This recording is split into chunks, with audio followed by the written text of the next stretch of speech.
Anissa di program Mandala Talk.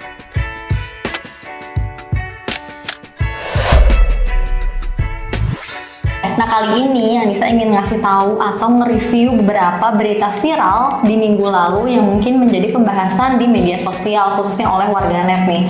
Salah satunya yang lagi viral banget, mungkin ini nggak begitu lama sih kejadiannya, di hari Jumat atau Sabtu, ada satu orang mahasiswa bernama Marissa Putri yang menabrak salah satu ibu rumah tangga di pinggir jalan sedang memakai motor.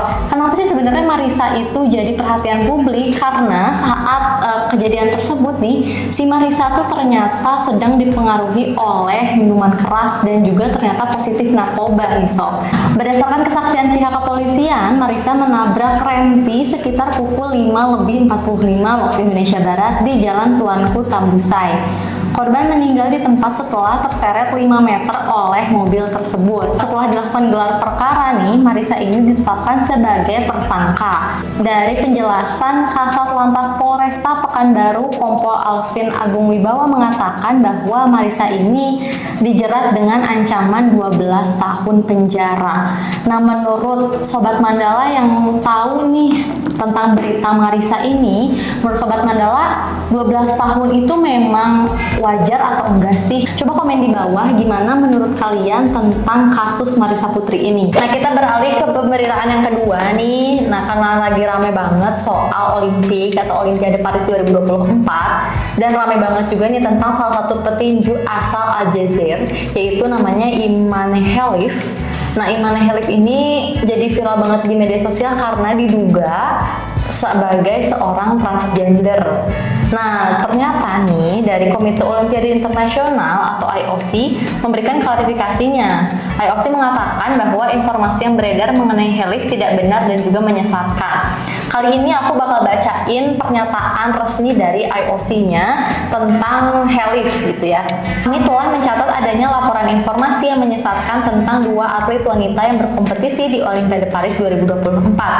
Kedua atlet tersebut telah berkompetisi dalam kompetisi tinju internasional selama bertahun-tahun dalam kategori wanita, termasuk Olimpiade Tokyo 2020, kejuaraan dunia Asosiasi Tinju Internasional IBA, dan turnamen yang disetujui oleh IBA. Nah, dari hal ini nih, IOC menegaskan bahwa seluruh atlet yang berpartisipasi dalam turnamen tinju Olimpiade Paris 2024 sudah memenuhi persyaratan dan juga kualifikasinya. Jadi sebenarnya tentang isu-isu bahwa dia transgender itu nggak benar ya, ternyata hoax gitu, karena IOC ini sendiri udah menyatakan bahwa hal itu adalah berita bohong.